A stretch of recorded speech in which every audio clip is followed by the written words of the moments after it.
Assalamualaikum warahmatullahi wabarakatuh. Perkenalkan, nama saya Faiz Fauzan dari kelas KPI 3C. Dibuatnya video ini guna untuk memenuhi tugas mata kuliah komunikasi kelompok dan organisasi. Di sini saya akan mengambil subbab dari Techniques of Group Decision Making, yaitu sinektis. Sinektis atau sinektika adalah suatu pendekatan yang digunakan untuk menumbuhkan pemikiran kreativitas dari sekumpulan orang ataupun kelompok yang bertemu bersama. Sinektika didasarkan atas suatu tesis bahwa kreativitas berawal dari suatu usaha mencari kaitan antara gagasan yang terlihat tak ada kaitannya.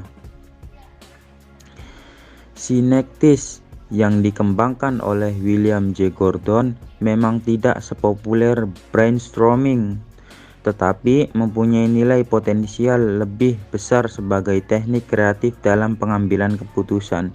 Sinektis didasarkan pada asumsi bahwa proses kreatif dapat dijabarkan dan diajarkan, dan dimaksudkan untuk meningkatkan keluaran output kreatif individual dan kelompok.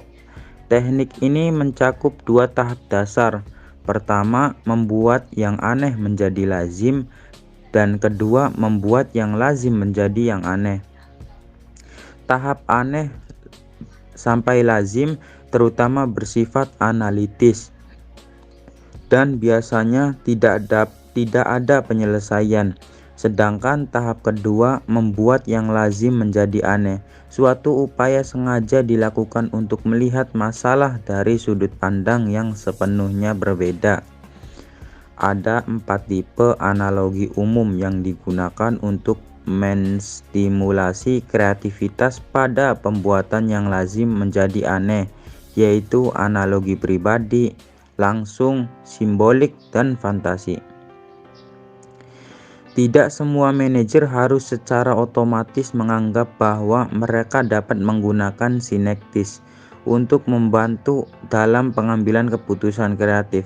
Untuk mengimplementasikan sinektis secara tepat memerlukan seleksi hati-hati terhadap kemampuan personal, latihan yang memadai untuk penguasaan teknik, dan integrasi dengan lingkungan pengambilan keputusan.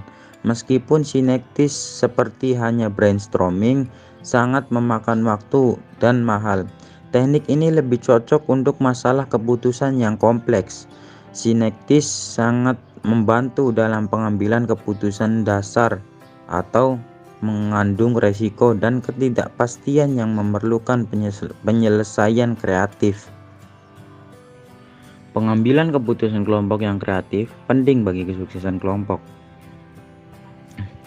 Sintetik meningkatkan kualitas keputusan.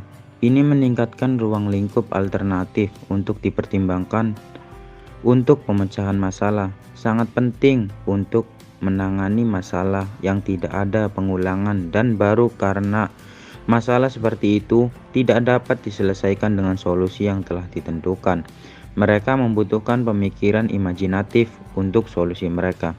Karena tidak ada masalah yang memiliki solusi tunggal, kreativitas membantu dalam menghasilkan ide-ide baru yang membantu dalam mengambil keputusan akhir. Dengan sintetik, orang akan memeras otak, orang akan berpikir secara berhati-hati sehingga menghasilkan keputusan-keputusan yang kreatif. Proses kreativitas atau proses pengambilan keputusan sinektis membutuhkan yang pertama, pemikiran konvergen. Dengan berpikir konvergen, seseorang akan membawa material ataupun pengetahuan dari berbagai sumber yang menunjang suatu permasalahan dan menghasilkan sebuah keputusan yang kreatif. Yang kedua yaitu Pemikiran yang berbeda.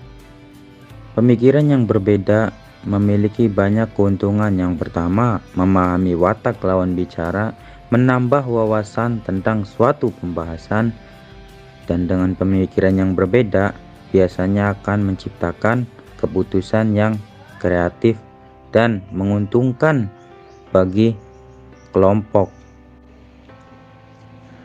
Proses kreativitas. Proses kreativitas terdiri dari langkah-langkah berikut. Yang pertama, menemukan masalah atau merasakan. Seseorang di dalam kelompok menghadapi masalah dan memilih untuk mengatasinya. Dia merasa penasaran untuk menyelesaikan masalah itu. Dia benar-benar membiasakan diri dengan masalah, menganalisis pentingnya untuk kemajuan kelompok. Ini membantu dalam mengidentifikasi masalah sedekat mungkin dengan kenyataan sehingga alternatif dapat dihasilkan. Yang kedua yaitu persiapan. Setelah masalah teridentifikasi, pembuat keputusan berkonsentrasi pada masalah dan mulai mengatasinya. Yang ketiga yaitu wawasan atau penerangan. Seseorang di dalam kelompok memikirkan semua solusi yang mungkin setiap saat. Dia memikirkan ide-ide sambil makan, berjalan, atau tidur. Gagasan-gagasan ini dituliskan sehingga ia tidak melupakannya dalam pikiran sadarnya. Dalam proses ini ada kilasan ide di benaknya. Ide-ide ini datang dan pergi dengan kecepatan cahaya. Beberapa di antaranya ditolak secara spontan, sementara yang lain diterima untuk analisis lebih lanjut. Kadang-kadang itu menghasilkan ide-ide yang bahkan tidak mungkin dipikirkan oleh pembuat keputusan dalam pikiran sadarnya. Suasana untuk kreativitas. Yang pertama, kenali perlunya perubahan. Meskipun orang umumnya menolak perubahan, menerima kebutuhan akan perubahan diperlukan untuk mempromosikan kreativitas. Orang harus merasa bahwa mereka akan diuntungkan oleh perubahan. Yang kedua, mendorong ide-ide baru. Seseorang di dalam kelompok harus menyambut ide-ide baru, mendengarkan ide-ide baru dan menerapkan yang menguntungkan, mendorong iklim kreativitas dalam kelompok. Yang ketiga yaitu interaksi. Interaksi dengan orang-orang di dalam dan di luar kelompok mendorong pertukaran informasi yang berguna dan generasi ide-ide baru. Dengan interaksi, orang juga dapat menambah wawasan sehingga menciptakan ide-ide yang kreatif atau keputusan-keputusan yang kreatif. Ya, mungkin itu saja tugas video UTS mata kuliah komunikasi kelompok dan organisasi. Sekian dan terima kasih. Waalaikumsalam warahmatullahi wabarakatuh.